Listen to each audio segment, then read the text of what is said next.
Welcome to our YouTube channel quick revision by Asit Jha. Start करते हैं lecture 4 history का। इसमें हम लोगों ने टारगेट रखा है कि 90 दिन में लूसेंट को कंप्लीट करना है। 90 लेक्चर में ये चौथा लेक्चर है आउट ऑफ 90। तो स्टार्ट करते हैं बिना किसी देरी के। गुप्त साम्राज्य का उदय तीसरी शताब्दी के अंत में प्रयाग के निकट कौशाम्बी में हुआ। संभवतः गुप्त लोग कुषाण के सामंत थे। गुप्त वंश का संस्थापक श्रीगुप्त 240 से 280 ईस्वी था। श्रीगुप्त का उत्तराधिकारी घटोत्कच 280 से 320 तक हुआ। ठीक है। गुप्त वंश का प्रथम महान सम्राट चंद्रगुप्त प्रथम था। यह 320 ईस्वी में गद्दी पर बैठा। इसने लिच्छवी राजकुमारी देवी से विवाह किया। इसने महाराजाधिराज की उपाधि धारण की। गुप्त संवत 319-320 की शुरुआत चंद्रगुप्त प्रथम ने की। चंद्रगुप्त प्रथम का उत्तराधिकारी समुद्रगुप्त हुआ, जो 335 ईस्वी में राजगद्दी पर बैठा। इसने आर्यावर्त के 9 शासकों और दक्षिणावर्त के 12 शासकों को पराजित किया। कितने 9 शासकों को? आर्यावर्त के 9 शासक और दक्षिणावर्त के 12 शासकों को चंद्रगुप्त प्रथम ने पराजित किया। इन्हीं विजयी के कारण इसे भारत का नेपोलियन कहा जाता है। इसने अश्वमेधकर्ता, विक्रमांक एवं परम भागवत की उपाधि धारण की। इसे कविराज भी कहा जाता है। समुद्रगुप्त विष्णु का उपासक था। समुद्रगुप्त 9 शासक आर्यावर्त के 9 शासकों और दक्षिणावर्त के 12 शासकों को पराजित किया था और इसे भारत का नेपोलियन भी कहा जाता है। इसने अश्वमेधकर्ता, विक्रमांक एवं परम भागवत की उपाधि धारण की। इसे कविराज भी कहा जाता है। समुद्रगुप्त विष्णु का उपासक था। समुद्रगुप्त संगीत प्रेमी था। ऐसा अनुमान उसके सिक्कों पर उसे वीणा वादन करते हुए दिखाए जाने से लगाया गया है। समुद्रगुप्त का दरबारी कवि हरिसेन था, जिसने इलाहाबाद प्रशस्ति लेख की रचना की। नोट: परम भागवत की उपाधि धारण करने वाला प्रथम गुप्त शासक समुद्रगुप्त था। गया एवं नालंदा से मिले 2 ताम्रलेख में समुद्रगुप्त को परम भागवत कहा गया है। समुद्रगुप्त का उत्तराधिकारी चंद्रगुप्त द्वितीय हुआ, जो 380 ईस्वी में राजगद्दी पर बैठा। इसके समय में चीनी बौद्ध यात्री फाहियान भारत आया। शकों पर विजय के उपलक्ष्य में चंद्रगुप्त द्वितीय ने चांदी के सिक्के चलवाए। चंद्रगुप्त द्वितीय ने विक्रमादित्य की उपाधि धारण की। यह उपाधि इससे पूर्व 57 ईस्वी पूर्व में उज्जैन के शासक ने भी पश्चिम भारत में शक क्षत्रपों पर विजय पाने के उपलक्ष्य में धारण की थी। साब चंद्रगुप्त द्वितीय का राजकवि था। चंद्रगुप्त द्वितीय के समय में पाटलिपुत्र एवं उज्जैनी विद्या के प्रमुख केंद्र थे। अनुश्रुति के अनुसार चंद्रगुप्त द्वितीय के दरबार में 9 विद्वानों की एक मंडली निवास करती थी, जिसे नवरत्न कहा गया है। महाकवि कालिदास संभवतः इसमें अग्रण्य थे। कालिदास के अतिरिक्त इनमें धन्वंतरी, छपनक जो कि फलित ज्योतिषी के विद्वान थे, छपनक, अमर सिंह कोशकार थे, शंकु वास्तुकार थे और वेताल भट्ट, घटकपर, वरामहिर जो कि खगोल विज्ञानी थे एवं वर रुचि जैसे विद्वान थे। चंद्रगुप्त द्वितीय का सानिध्विग्रहिक सचिव वीरसेन शैव मतावलंबी था, जिसने शिव की पूजा के लिए उदयगिरी पहाड़ी पर एक गुफा का निर्माण करवाया था। वीरसेन व्याकरण, न्याय मीमांसा एवं शब्द का प्रखंड पंडित था तथा एक कवि भी था। चंद्रगुप्त द्वितीय का उत्तराधिकारी कुमारगुप्त प्रथम या गोविंदगुप्त 415 से 454 तक रहा। ठीक है। नालंदा विश्वविद्यालय की स्थापना कुमारगुप्त प्रथम ने की थी। नालंदा विश्वविद्यालय की स्थापना कुमारगुप्त प्रथम ने की थी। नोट देखते हैं। नालंदा का मठिया विश्वविद्यालय एक महाविहार है, क्योंकि यह विभिन्न आकारों के अनेक मठों का संकुल है। नालंदा के बारे में अधिकांश जानकारी चीनी यात्री हेनसोंग के अभिलेख पर आधारित है। इसमें से कहा गया है कि एक मठ के नींव कुमारगुप्त द्वारा 5वीं शताब्दी में डाली गई थी और यह निर्माण कार्य परवर्ती सम्राटों के शासन काल में भी चलता रहा, जिन्होंने इस विलक्षण विश्वविद्यालय का कार्य संपन्न किया। इस बात के प्रमाण मिलते हैं कि बौद्ध धर्म के सभी 3 संप्रदाय, थेरवाद, महायान और वज्रयान के सिद्धांत यहाँ पढ़ाए जाते थे। चीन, तिब्बत, श्रीलंका, थाईलैंड, बर्मा और अन्य देशों के बौद्ध भिक्षु बौद्ध धर्म की शिक्षा प्राप्त करने के लिए नालंदा एवं इसके आसपास स्थित बोधगया तथा कुर्किहार आदि केंद्रों में आते थे। कुमारगुप्त प्रथम का उत्तराधिकारी स्कंदगुप्त 455 से 467 ईस्वी हुआ। स्कंदगुप्त ने गिरनार पर्वत पर स्थित सुदर्शन झील का पुनरुद्धार करवाया। किसने? स्कंदगुप्त ने सुदर्शन झील का पुनरुद्धार करवाया। स्कंदगुप्त ने पर्णदत्त को सौराष्ट्र का गवर्नर नियुक्त किया। स्कंदगुप्त के शासनकाल में ही हुनों का आक्रमण शुरू हो गया। अंतिम गुप्त शासक विष्णुगुप्त था। अंतिम गुप्त शासक कौन था? विष्णुगुप्त था। गुप्त साम्राज्य की सबसे बड़ी प्रादेशिक इकाई देश थी, जिसके शासक को गोपना कहा जाता था। एक दूसरी प्रादेशिक इकाई भुक्ति या प्रांत थी, जिसके शासक उपरिक कहलाते थे। भुक्ति के नीचे विषय या जिला नामक प्रशासनिक इकाई होती थी, जिसके प्रमुख विषयपति कहलाते थे। पुलिस विभाग के साधारण कर्मचारियों को चाट एवं भाट कहा जाता था। पुलिस विभाग का मुख्य अधिकारी दंडपाशिक कहलाता था। प्रशासन की सबसे छोटी इकाई ग्राम थी। ग्राम का प्रशासन ग्राम सभा द्वारा संचालित होता था। ग्राम सभा का मुखिया ग्रामिक कहलाता था एवं अन्य सदस्य महत्तर कहलाते थे। ग्राम समूहों की छोटी इकाई को पेट कहा जाता था। गुप्त शासक कुमारगुप्त के दामोदर ताम्रपत्र में भूमि बिक्री संबंधी अधिकारियों के क्रियाकलाप का उल्लेख है। भू राजस्व कुल उत्पादन का 1/4 भाग से 1/6 भाग हुआ करता था। गुप्त काल में बलात् श्रम विशिष्ट राज्य के लिए आय का एक स्रोत माना जाता था। इसे जनता द्वारा दिया जाने वाला कर भी माना जाता था।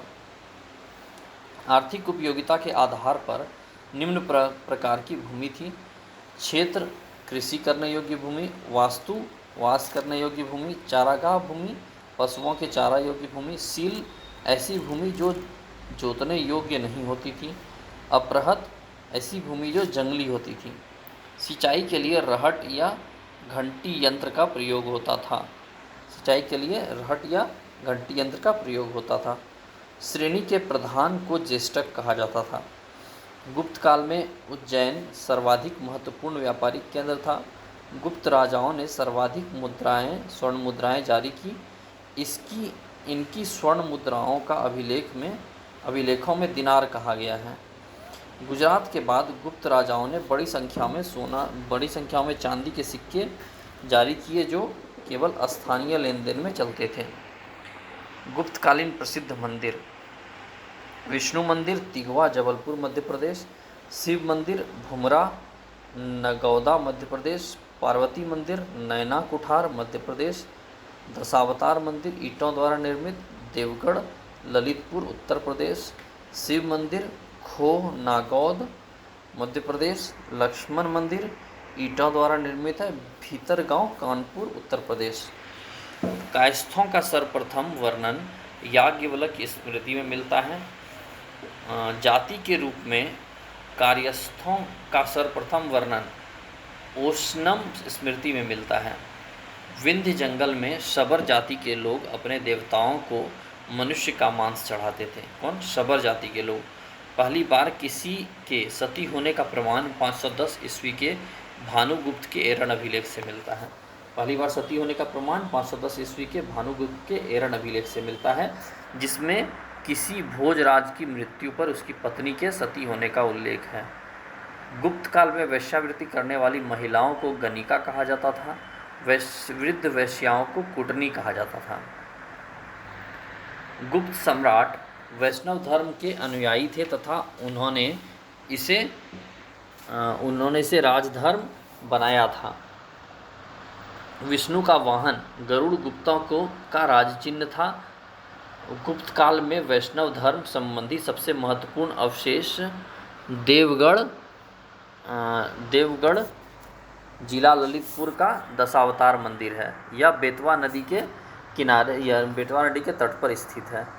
अजंता में निर्मित कुल 29 गुफाओं में वर्तमान में केवल 6 ही शेष है, जिनमें गुफा संख्या 16 एवं 17 ही गुप्तकालीन है। इसमें गुफा संख्या 16 में उत्कीर्ण मरणासन राजकुमारी का चित्र प्रशंसनीय है। गुफा संख्या 17 के चित्र को चित्रशाला कहा गया है।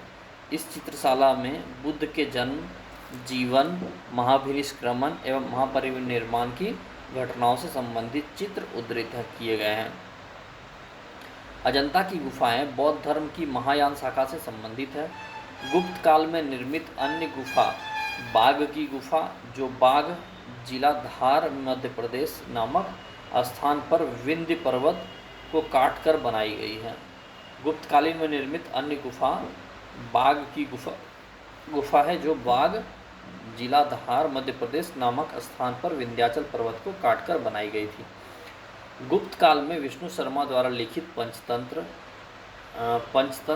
संस्कृत को संसार का सर्वाधिक प्रचलित ग्रंथ माना जाता है। बाइबल के बाद इसका दूसरा स्थान है।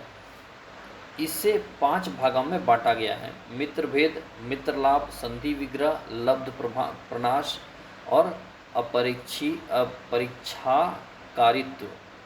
आर्यभट्ट ने आर्यभट्टियम सूर्य सिद्धांत नामक ग्रंथ लिखे। उसने सूर्य ग्रहण एवं चंद्र ग्रहण के वास्तविक कारण बताए।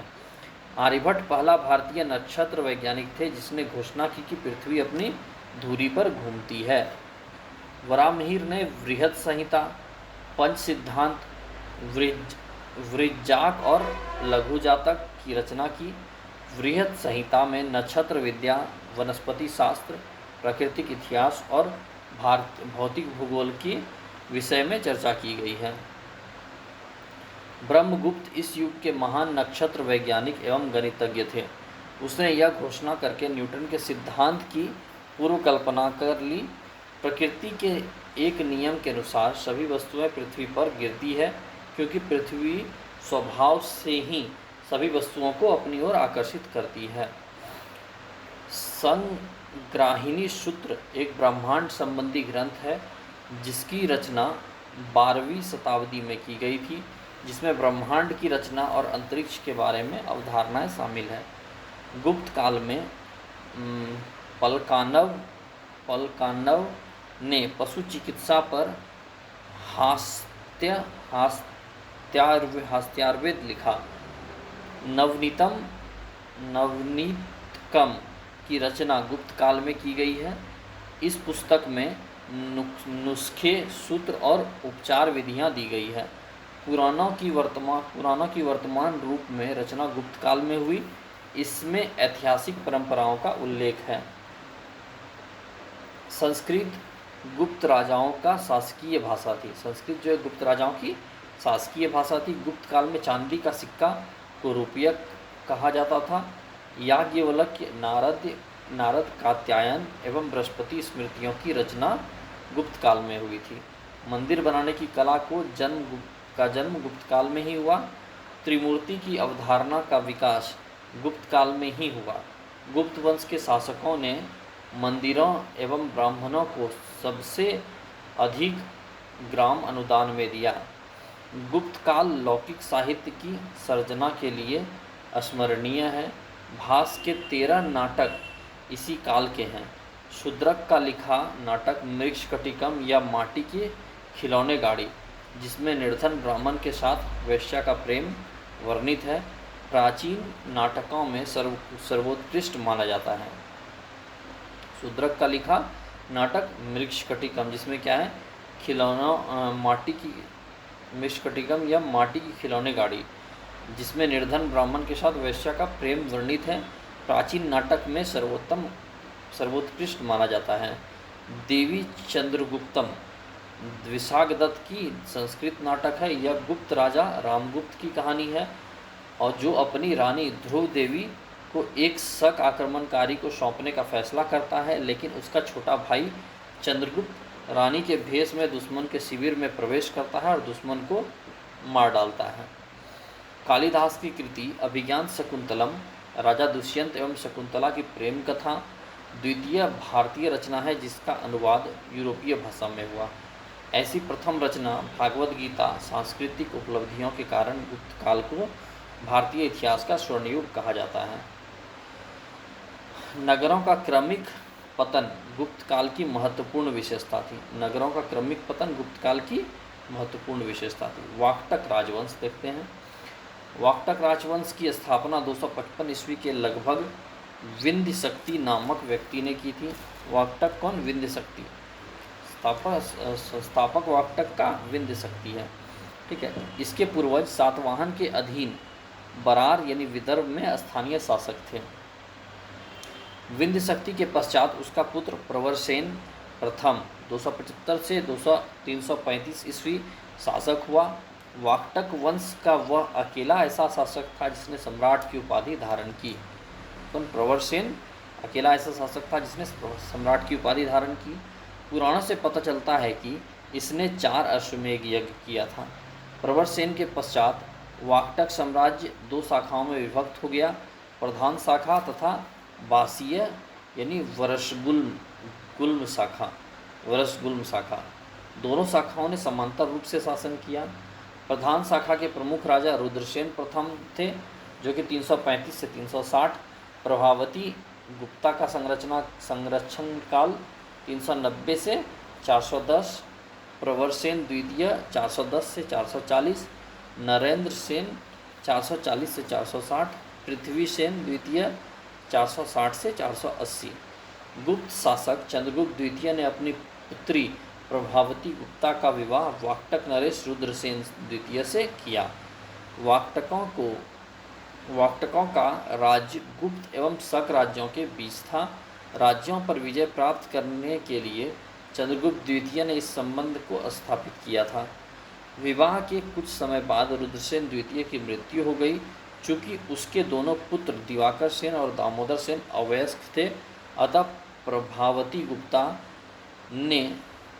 गुप्ता ने शासन संभाला। यह काल वाकटक गुप्त संबंध का स्वर्ण काल रहा।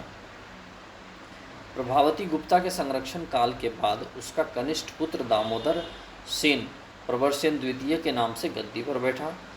पृथ्वीसेन द्वितीय वाकटकों की प्रधान शाखा का अंतिम शासक था।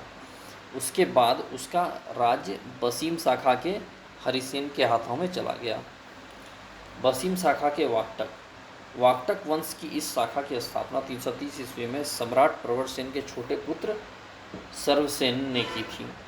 उसने वत्सगुल्म नामक स्थान पर एक स्वतंत्र राज्य की स्थापना की। वत्सगुल्म महाराष्ट्र के अकोला जिले में आधुनिक बासिम में स्थित है। बासिम शाखा के प्रमुख राजा सर्वसेन विंध्य शक्ति द्वितीय 350 से 400, प्रवरसेन द्वितीय 415, हरिसेन 475 से 510। हरिसेन बासिम शाखा का सर्वाधिक शक्तिशाली शासक था। यह वाकटक वंश के ज्ञात शासक था। वाकटक वंश का अंतिम ज्ञात शासक था। कौन? हरिसेन। वाकटक वंश के राजा प्रवरसेन द्वितीय ने मराठी प्राकृत काव्य सेतुबंध की रचना की तथा सर्वसेन ने हरि विजय नामक प्राकृत काव्य ग्रंथ लिखा। संस्कृत के वैदर्भी शैली का पूर्ण विकास वाकटक नरेश के दरबार में हुआ। कुछ विद्वानों का मत है कि चंद्रगुप्त द्वितीय के राजकवि कालिदास ने कुछ समय तक प्रवरसेन द्वितीय की राज्यसभा में निवास किया। वहां उन्होंने उसके सेतुबंध का संशोधन किया तथा वैदर्भी शैली में अपना काव्य मेघदूत लिखा। वाकटक नरेश ब्राह्मण धर्मावलंबी थे। वे शिव व विष्णु के उपासक थे। वाकटक नरेश पृथ्वीसेन द्वितीय के सामंत व्याघ्रदेव ने नचना के मंदिर का निर्माण कराया। अजंता का 16वां तथा 17वां गुहा विहार और 19वें गुहा चैत्य का निर्माण वाक्टकों के शासनकाल में हुआ। पुष्यभूति या वर्धन वंश देखते हैं। गुप्त वंश के पतन के बाद जिन नए राजवंशों का उदय हुआ उनमें मैत्रक, मौखिर, पुष्यभूति, परवर्ती गुप्त और गौड़ प्रमुख हैं। इन राजवंशों में पुष्यभूति वंश के शासकों ने सबसे विशाल साम्राज्य स्थापित किया। पुष्यभूति वंश के संस्थापक पुष्यभूति था। इसकी राजधानी थानेश्वर हरियाणा के प्रांत के कुरुक्षेत्र जिले में स्थित है, वर्तमान में थानेश्वर। प्रभाकर वर्धन इस वंश का स्वतंत्रता का जन्मदाता था। प्रभाकर वर्धन इस वंश की स्वतंत्रता का जन्मदाता था तथा प्रथम प्रभावशाली शासक था जिसने परम भट्टारक और महाराजाधिराज जैसे सम्मानजनक उपाधियां धारण की। प्रभाकर वर्धन की पत्नी यशोमती से 2 पुत्र राज्यवर्धन और हर्षवर्धन तथा एक कन्या राजश्री उत्पन्न हुई। राजश्री का विवाह कन्नौज के मौखिर राजा गृहवर्मा के साथ हुआ। मालवा के शासक देवगुप्त ने गृहवर्मा की हत्या कर दी और राजश्री को बंदी बनाकर कारागार में डाल दिया। राज्यवर्धन ने देवगुप्त को मार डाला, परंतु देवगुप्त के मित्र गौड़ नरेश सासांक ने धोखा देकर राज्यवर्धन की हत्या कर दी। सासांक शैव धर्म का अनुयायी था। इसने बोधि वृक्ष बोधगया को कटवा दिया। राज्यवर्धन की मृत्यु के बाद 606 ईस्वी में 16 वर्ष की अवस्था में हर्षवर्धन थानेसर की गद्दी पर बैठा। राज्यवर्धन की मृत्यु के बाद 16 वर्ष की अवस्था में 606 ईस्वी में हर्षवर्धन थानेसर की गद्दी पर बैठा। हर्ष को शिलादित्य के नाम से भी जाना जाता है। इसे परम भट्टारक नरेश की उपाधि धारण की। हर्ष ने सासांक को पराजित करके कन्नौज पर अधिकार कर लिया तथा उससे अपनी राजधानी बनाया। हर्ष और पुलकेशिन द्वितीय के बीच नर्मदा नदी के तट पर युद्ध हुआ जिसमें हर्ष की पराजय हुई। चीनी यात्री हेनसोंग हर्षवर्धन के शासनकाल में भारत आया था। हेनसोंग को यात्रियों में राजकुमार, नीति का पंडित एवं वर्तमान शाक्य मुनि कहा जाता है। वह नालंदा विश्वविद्यालय में पढ़ने एवं बौद्ध ग्रंथ संग्रह करने के उद्देश्य से भारत आया था। हर्ष 641 ईस्वी में अपने दूत चीन भेजे तथा 643 ईस्वी एवं 645 ईस्वी में 2 चीनी दूत उसके दरबार में आए। हर्ष ने कश्मीर के शासक से बुद्ध के दंत अवशेष बलपूर्वक प्राप्त किए। हर्ष के पूर्वज भगवान शिव और सूर्य के अनन्य उपासक थे। प्रारंभ में हर्ष भी अपने कुलदेवता शिव का परम भक्त था। चीनी यात्री हेनसोंग से मिलने के बाद उसने बौद्ध धर्म की महायान शाखा को राज्याश्रय प्रदान तथा तथा वह पूर्ण बौद्ध बन गया। हर्ष के समय में नालंदा महाविहार महायान बौद्ध धर्म की शिक्षा का प्रधान केंद्र था। हर्ष के समय में प्रयाग में प्रति 5वें वर्ष एक समारोह आयोजित किया जाता था जिसे महामोक्ष परिषद कहा जाता था। हेनसोंग स्वयं 6ठे समारोह में सम्मिलित हुआ था।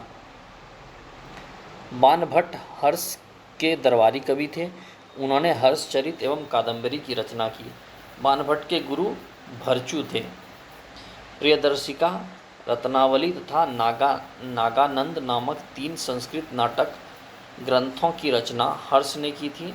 कहा जाता है कि धावक नामक कवि ने हर्ष से पुरस्कार लेकर उसके नाम से ये तीनों नाटक लिख दिए।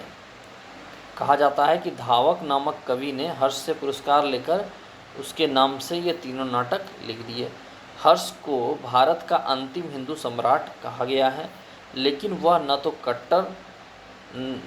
तो कट्टर हिंदू था और न ही सारे देश का शासक था। हर्ष के अधीनस्थ शासक महाराज अथवा महासामंत कहे जाते थे। हर्ष के मंत्री परिषद में मंत्री को सचिव या अमात्य कहा जाता था। प्रशासन की सुविधा के लिए हर्ष का साम्राज्य कई प्रांतों में विभाजित था। प्रांत को भुक्ति कहा जाता था। प्रत्येक भुक्ति का एक शासक राजस्थानीय उपरीक अथवा राष्ट्रीय कहलाता था। भुक्ति का विभाजन जिलों में हुआ था। जिले की संज्ञा दी भुक्ति का विभाजन जिलों में हुआ था। जिले की संज्ञा थी विषय, जिसका प्रधान विषयपति होता था। विषय के अंतर्गत कई पाठक आधुनिक तहसील होते थे। ग्राम शासन की सबसे छोटी इकाई ग्राम शासन का प्रधान ग्रामाक्ष पटलिक कहा जाता था। हर्षचरित के अनुसार हर्ष की महामंत्री देखते हैं भंडी यानी प्रधान सचिव, सिंहनाद मतलब प्रधान सेनापति, कुंतल मतलब अश्वसेना का प्रधान, स्कंदगुप्त यानी गज सेना का प्रधान। पुलिस कर्मियों को चाट या भाट कहा जाता था। दंडपाशिक तथा दांडिक पुलिस विभाग के अधिकारी होते थे। अश्वसेना के अधिकारियों को बृहदेश्वर,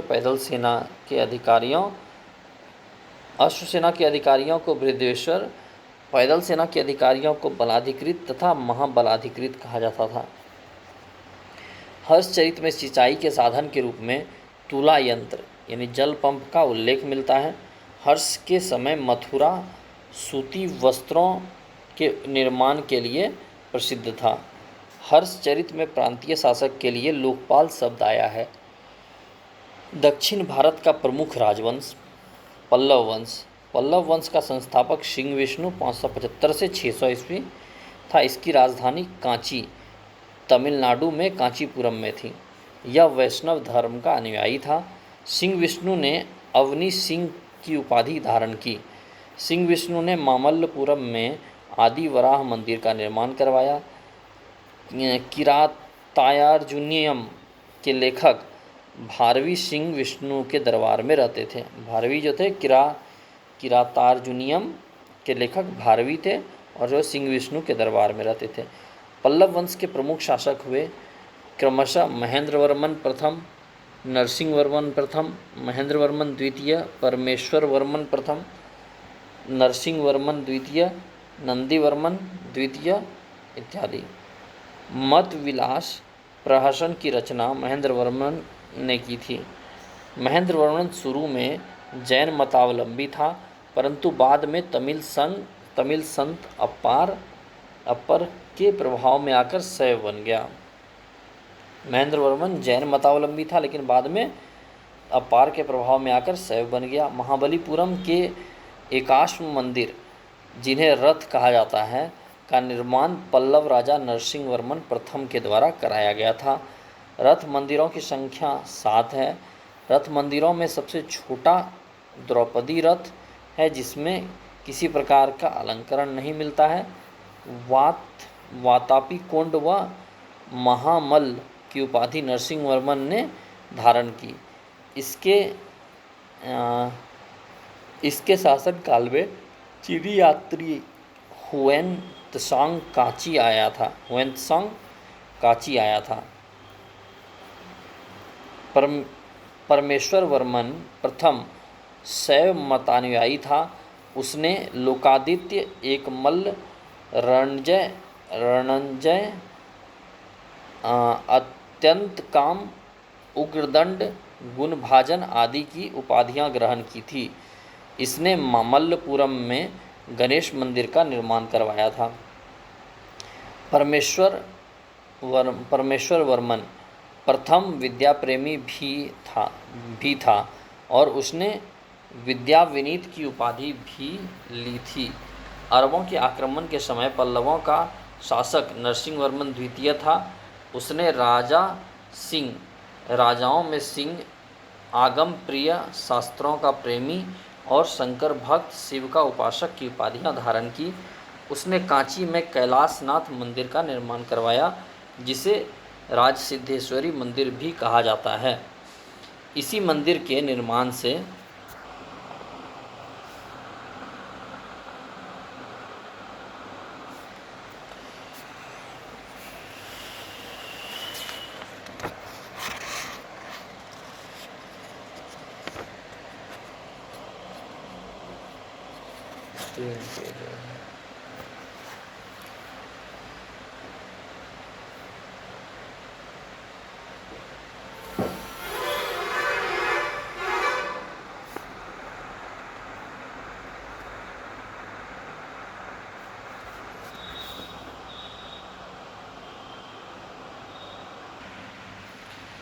सॉरी थोड़ा डिस्टर्ब हो गए थे। चालुक्य वंश वातापी यानी बादामी। जय सिंह ने वातापी के चालुक्य वंश की स्थापना की, जिसकी राजधानी वातापी यानी बीजापुर के निकट थी। इस वंश के प्रमुख शासक पुलकेशिन प्रथम, कृतिवर्मन फर्स्ट, मंगलेश पुलकेशिन द्वितीय, विक्रमादित्य, विनयादित्य एवं विजयादित्य। इनमें सबसे प्रतापी राजा पुलकेशिन द्वितीय था। वातापी के चालुक्य को सामंत स्थिति से स्वतंत्र स्थिति में लाने वाला पहला शासक पुलकेशिन प्रथम था, इसलिए इसे भी चालुक्य राजवंश वातापी का संस्थापक कहा जाता है। 543-44 में उसने वातापी के निकटवर्ती पहाड़ी के किलेबंदी करके दुर्ग का रूप दिया तथा अश्वमेघ यज्ञ करा के अपनी स्वतंत्रता की घोषणा की। वातापी का निर्माणकर्ता कृतिवर्मन फर्स्ट को माना जाता है। कृतिवर्मन प्रथम के द्वारा कोंकण विजय के फलस्वरूप गोवा का प्रमुख बंदरगाह चालुक्य साम्राज्य के अधीन आ गया। गोवा उन दिनों रेवती द्वीप के नाम पर प्रसिद्ध था। गोवा उन दिनों रेवती द्वीप के नाम से प्रसिद्ध था। महाकूट स्तंभ लेख से प्रमाणित होता है कि पुलकेशिन द्वितीय बहुस्वर्ण एवं अग्निष्टोम यज्ञ संपन्न करवाया था। जैनेन्द्र का मोगती मंदिर पुलकेशिन द्वितीय ने बनवाया था। पुलकेशिन द्वितीय ने हर्षवर्धन को हराकर परमेश्वर की उपाधि धारण की थी। इसने पथेश्वर की उपाधि भी धारण की थी। पुलकेशिन द्वितीय ने ईरान के शाह खुसरो द्वितीय के दरबार में राजदूत भेजा।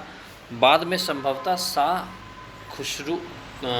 खुसरू द्वितीय ने भी अपना दूत चालुक्य सम्राट के दरबार में भेजा। लगभग 641 ईस्वी में चीनी यात्री हुएनसोंग पुलकेशिन द्वितीय के राज्य में गया था। पल्लव वंशी शासक नरसिंह वर्मन प्रथम ने पुलकेशिन द्वितीय को लगभग 642 ईस्वी में पराजित किया और उसकी राजधानी बादामी पर अधिकार कर लिया। संभवतः इसी युद्ध में पुलकेशिन द्वितीय मारा गया। इसी विजयी के बाद नरसिंह वर्मन ने वातापी गोंड की उपाधि धारण की। ऐहोल अभिलेख का संबंध पुलकेशिन द्वितीय से है। लेखक रविकीर्ति, ऐहोल अभिलेख के लेखक रविकीर्ति हैं और इसका संबंध पुलकेशिन द्वितीय से है। अजंता के एक गुहा चित्र में फारसी दूत मंडल का स्वागत करते हुए पुलकेशिन द्वितीय को दिखाया गया है। मालवा को जीतने के बाद विनयादित्य ने सकलोत्तर पथनाथ की उपाधि धारण की। विक्रमादित्य द्वितीय के शासनकाल में ही दक्कन में अरबों ने आक्रमण किया। इस आक्रमण का मुकाबला विक्रमादित्य के भतीजे पुलकेशिन ने किया। इस अभियान की सफलता पर विक्रमादित्य द्वितीय ने इसे अवनी जनाश्रय की उपाधि प्रदान की। विक्रमादित्य की प्रथम पत्नी लोक महादेवी ने पट्टदकल में विरूपाक्ष महादेव मंदिर तथा उसकी दूसरी पत्नी त्रिलोक्य देवी ने त्रिलोकेश्वर मंदिर का निर्माण करवाया। इस वंश का अंतिम राजा कीर्तिवर्मन द्वितीय था। इसके सामंत दंती दुर्ग ने परास्त कर नए वंश राष्ट्रकूट वंश की स्थापना की। ऐहोल को मंदिरों का शहर कहा जाता है। आगे देखते हैं चालुक्य बेंगी। ठीक है, बेंगी के चालुक्य वंश का संस्थापक विष्णुवर्धन था। इसकी राजधानी बेंगी आंध्र प्रदेश में थी। इस वंश का सबसे प्रतापी राजा विक्रमादित्य तृतीय था, जिसका सेनापति पंडरंग था। राष्ट्रकूट राजवंश का संस्थापक दंती दुर्ग था। शुरुआत में वे कर्नाटक के चालुक्य राजाओं के अधीन थे। इसकी राजधानी मानकिर या मान्यखेत वर्तमान मालखेड़ सोलापुर के निकट थी। राष्ट्रकूट वंश के प्रमुख शासक थे कृष्ण प्रथम, ध्रुव गोविंद तृतीय, अमोघ वर्ष, कृष्ण द्वितीय, इंद्र तृतीय एवं कृष्ण तृतीय। एलोरा के प्रथम प्रसिद्ध कैलाश मंदिर का निर्माण कृष्ण प्रथम ने कराया था। ध्रुव राष्ट्रकूट वंश का पहला शासक था जिसने कन्नौज पर अधिकार करने हेतु त्रिपक्षीय संघर्ष में भाग लिया और प्रतिहार नरेश वत्सराज एवं पाल नरेश धर्मपाल को पराजित किया। ध्रुव राष्ट्रकूट वंश का पहला शासक था जिसने कन्नौज पर अधिकार करने हेतु त्रिपक्षीय संघर्ष में भाग लिया और प्रतिहार नरेश वत्सराज एवं पाल नरेश धर्मपाल को पराजित किया। ध्रुव को धारा वर्ष भी कहा जाता था। गोविंद तृतीय ने त्रिपक्षीय संघर्ष में भाग लेकर चक्रायुद्ध व उसके संरक्षण धर्मपाल तथा प्रतिहार वंश के शासक नागभट्ट को पराजित किया। पल्लव पांड्य केरल व गंग शासकों के संघ को गोविंद तृतीय ने नष्ट किया। अमोघ वर्ष जैन धर्म का अनुयायी था। इसने कन्नड़ में कविराज मार्ग की रचना की। आदि पुराण व त्रिषष्टि लक्ष्मण महापुराण के रचनाकार जिनसेन, गणित सागर संग्रह के लेखक महावीराचार्य एवं अमोघ वृत्ति के लेखक सक्तायना अमोघ वर्ष के दरबार में रहते थे। अमोघ वर्ष ने तुंगभद्रा नदी में जल समाधि लेकर अपने जीवन का अंत किया। इंद्र तृतीय के शासनकाल में अरब निवासी अल-मसूदी भारत आया। इसने तत्कालीन राष्ट्रकूट शासकों को भारत का सर्वश्रेष्ठ शासक कहा। इंद्र तृतीय के शासनकाल में अरब निवासी अल-मसूदी भारत आया। इसने तत्कालीन राष्ट्रकूट शासक को भारत का सर्वश्रेष्ठ शासक कहा। राष्ट्रकूट वंश का अंतिम महान शासक कृष्ण तृतीय था। इसी के दरबार में कन्नड़ भाषा के कवि पोन्य रहते थे जिन्होंने शांति पुराण की रचना की। कल्याणी के चालुक्य तैलब द्वितीय ने 973 में कर्क को हराकर राष्ट्रकूट राज्य पर अपना अधिकार कर लिया और कल्याणी चालुक्य वंश की नींव डाली। एलोरा व एलिफेंटा महाराष्ट्र गुहा मंदिर का निर्माण राष्ट्रकूटों के समय हुआ। एलोरा में 34 शैलकृत गुफाएं हैं। इसमें 1 से 12 तक बौद्धों के, 13 से 29 तक हिंदुओं के एवं 30 से 34 तक जैनों की गुफाएं हैं।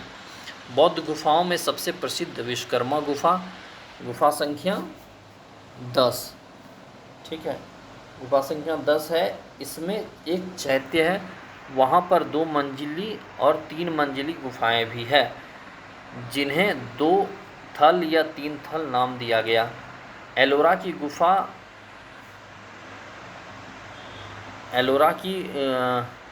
3 थल नाम दिया गया। एलोरा की गुफा 15 में विष्णु के नरसिंह अर्थात पुरुष सिंह रूप दिखलाया गया है। एलोरा गुफा का सर्वप्रथम उल्लेख फ्रांसीसी यात्री थेविनेट ने किया। थेविनेट ने 17वीं शताब्दी में किया था। राष्ट्रकूट शैव, वैष्णव, शाक्त संप्रदायों के साथ साथ जैन धर्म के भी उपासक थे। राष्ट्रकूट ने अपने राज्यों में मुसलमान व्यापारी को बसने तथा इस्लाम के प्रचार की स्वीकृति दी। क्या है? राष्ट्रकूट ने अपने राज्यों में मुसलमान व्यापारी को बसने तथा इस्लाम के प्रचार की स्वीकृति दी। अब आते हैं यादव वंश पर। देवगिरी के यादव वंश की स्थापना भिल्लम पंचम ने की। इसकी राजधानी देवगिरी थी। इस वंश का सबसे प्रतापी राजा सिंधन 1210 से 1246 तक था। इस वंश का अंतिम स्वतंत्र शासक रामचंद्र था, जिसने अलाउद्दीन के सेनापति मलिक काफूर के सामने आत्मसमर्पण किया था। संगीत शास्त्री सारंगदेव राजा सिंधन के दरबारी कवि थे, जिन्होंने संगीत रत्नाकर नामक ग्रंथ की रचना की। होयसल वंश देखते हैं। द्वार समुद्र के होयसल वंश की स्थापना विष्णुवर्धन ने की थी। होयसल वंश यादव वंश की एक शाखा है। बेलूर में चेन्ना केशव मंदिर का निर्माण विष्णुवर्धन ने 1117 ईस्वी में किया था। होयसल वंश का अंतिम शासक वीर बल्लाल तृतीय था, जिसे मलिक काफूर ने हराया था। होयसल वंश की राजधानी द्वार समुद्र आधुनिक हलेविड था। कदम्ब वंश की स्थापना मयूर शर्मन ने की थी। कदम्ब वंश की राजधानी वनवासी थी। अब गंग वंश देखते हैं। गंग वंश वज्रहस्त पंचम था। गंग वंश का संस्थापक वज्रहस्त पंचम था। अभिलेखों के अनुसार गंग वंश के प्रथम शासक कोंकणी वर्मा था। गंगों की प्रारंभिक राजधानी कोलाल यानी कोलर थी, जो बाद में तलकाड़ हो गई। दत्तक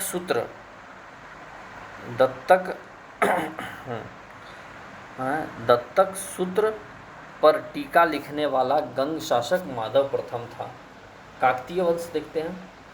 काकतीय वंश का संस्थापक बीटा प्रथम था, जिसने नलगोंडा हैदराबाद में एक छोटे से राज्य का गठन किया, जिसकी राजधानी अमकोंडा थी। इस वंश का सबसे शक्तिशाली शासक गणपति था। रुद्रमा देवी गणपति की बेटी थी, जिसने रुद्रदेव महाराज का नाम ग्रहण किया, जिसने 35 वर्ष तक शासन किया। गणपति ने अपनी राजधानी वारंगल में स्थानांतरित कर ली थी। इस राजवंश का अंतिम शासक प्रताप रुद्र 1295 से 1323 ईस्वी तक था। राज गजकेसरी और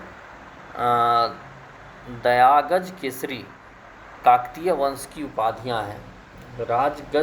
रायगज केसरी और दयागज केसरी काकतीय वंश की उपाधियां हैं। दयागज केसरी की उपाधि काकतीय राजा प्रताप रुद्र को दी गई थी और राज केसरी की उपाधि रुद्रमा देवी की थी। यह उपाधि उन्हें अपने पिता से मिली थी। यह उपाधियां सिक्कों पर अंकित होती थी। देखते हैं सीमावर्ती राजवंश का अभ्युदय। पाल वंश का संस्थापक गोपाल था 750 ईस्वी में। इस वंश की राजधानी मुंगेर थी।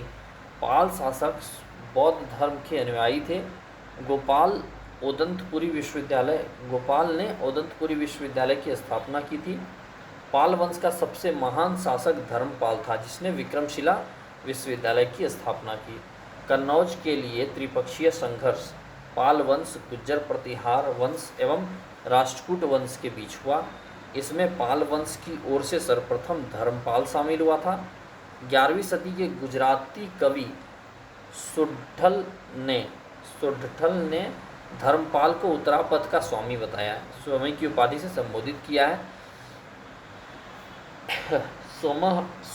सोमपुर महाविहार का निर्माण धर्मपाल ने करवाया था। उदंतपुरी बिहार के प्रसिद्ध बौद्ध मठ का निर्माण देवपाल ने करवाया। जावा के शैलेंद्र वंशी शासक बालपुत्र देव के अनुरोध पर देवपाल ने उसे नालंदा में एक बौद्ध विहार बनवाने के लिए 5 गांव दान में दिए थे। गौड़ी रीति नामक साहित्य विद्या का विकास पाल शासकों के समय हुआ। सेन वंश देखते हैं। सेन वंश की स्थापना सामंत सेन ने राढ़ में की थी। इसकी राजधानी नदिया लखनौती थी। सेन वंश की राजधानी नदिया लखनौती। सेन वंश के प्रमुख शासक विजय सेन एवं लक्ष्मण सेन थे। सेन वंश का प्रथम स्वतंत्र शासक विजय सेन था, जो शैव धर्म का अनुयायी था।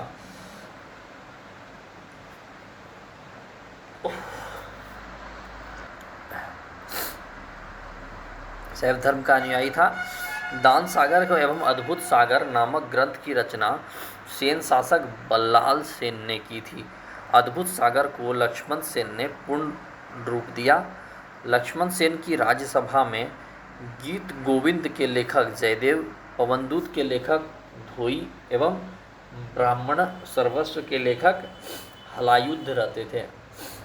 हलायुद्ध लक्ष्मण सेन का प्रधान न्यायाधीश एवं मुख्यमंत्री था।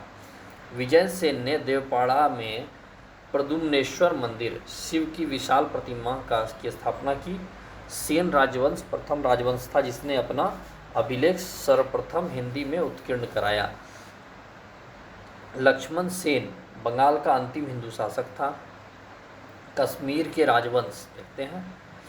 कश्मीर के राजवंश के बारे में देखते हैं। कश्मीर पर शासन करने वाले शासन वंश कालक्रम से इस प्रकार थे: कारकोट वंश, उत्पल वंश और लोहार वंश। कारकोट, उत्पल और लोहार वंश। 627 ईस्वी में दुर्लभ वर्धन नामक व्यक्ति ने कश्मीर में कारकोट वंश हिंदू वंश की स्थापना की थी। ह्वेनसोंग ने उसके शासनकाल में कश्मीर की यात्रा की। कारकोट वंश का सबसे शक्तिशाली राजा ललितादित्य मुक्तापीठ था।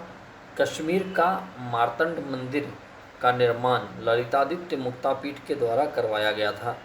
कारकोट वंश के बाद कश्मीर पर उत्पल वंश का शासन हुआ। इस वंश का संस्थापक अवंतीवर्मन था। अवंतीपुर नामक नगर की स्थापना अवंतीवर्मन ने की थी। अवंतीवर्मन के अभियंता सुयुय ने सिंचाई के लिए नहरों का निर्माण करवाया। किसने? अवंतीवर्मन के अभियंता सुयुय ने सिंचाई के लिए नहरों का निर्माण करवाया। 980 ईस्वी में उत्पल वंश की राजधानी दिद्धा एक महत्वाकांक्षी शासिका हुई। कौन? दिद्धा एक महत्वाकांक्षी शासिका हुई, उत्पल वंश की रानी दिद्धा। उत्पल वंश के बाद कश्मीर पर लोहार वंश का शासन हुआ। लोहार वंश का संस्थापक संग्रामराज था। संग्रामराज के बाद अनंत राजा हुआ। इसकी पत्नी सूरीमती ने प्रशासन को सुधारने में उसकी सहायता की। लोहार वंश का शासक हर्ष विद्वान कवि तथा लोहार वंश का जो शासक हर्ष था वो विद्वान, कवि तथा कई भाषाओं का ज्ञाता था। कल्हन हर्ष का आश्रित कवि था। कल्हन जो था हर्ष का आश्रित कवि था। जय सिंह लोहार वंश का अंतिम शासक था जिसने 1128 ईस्वी से 1155 तक शासन किया। जय सिंह के शासन के साथ ही कल्हन की राजतरंगिणी का विवरण समाप्त हो जाता है। कामरूप का वर्मन वंश। 4वीं शताब्दी के मध्य कामरूप में वर्मन वंश का उदय हुआ। इस वंश की प्रतिष्ठा का संस्थापक पुष्यवर्मन था। इसकी राजधानी प्रागज्योतिष थी। प्रागज्योतिष नामक स्थान पर थी। कालांतर में कामरूप पाल साम्राज्य का एक अंग बन गया। तो इसी के साथ हम लोग इस वीडियो को कंप्लीट करते हैं और ये था लेक्चर नंबर 4 आउट ऑफ 90। तो हम लोगों ने जो ये 90 लेक्चर का जो सीरीज़ चालू किया है कंप्लीट लूसेंट का, तो उसमें ये चौथा लेक्चर है और अगले लेक्चर में हम लोग देखेंगे राजपूत राजवंशों का उदय। अगर वीडियो पसंद आ रहा हो तो प्लीज़ वीडियो को लाइक कीजिएगा, चैनल को सब्सक्राइब कर लीजिएगा और कुछ कमेंट फीडबैक देना हो तो मैसेज ओपन है, आप लोगों के लिए कमेंट कर सकते हैं। ओके, थैंक यू, जय हिंद।